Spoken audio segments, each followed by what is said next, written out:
ഞാൻ എന്നും ടൈപ്പിന് പോകുന്ന വഴിക്ക് അഷ്റഫ് അവിടെ കണ്ട് നിൽക്കാറുണ്ടായിരുന്നു പോലും. ഞാനാണെങ്കിൽ വീട്ടിൽ നിന്ന് ഇറങ്ങിയാൽ പിന്നെ ഇടത്തോട്ടും വലത്തോട്ടും നോക്കുന്ന പ്രശ്നമേ ഇല്ല. വീട്, type writing institute, type writing institute, വീട്, അങ്ങനെ.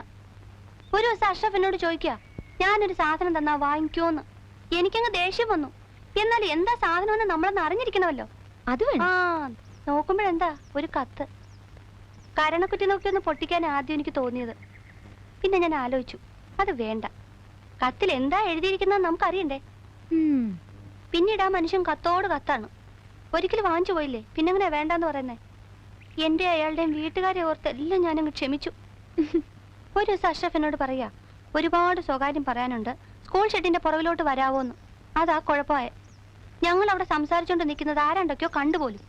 അഷ്റഫ് മുസ്ലിമും ഞാൻ ക്രിസ്ത്യാനിയാണല്ലോ.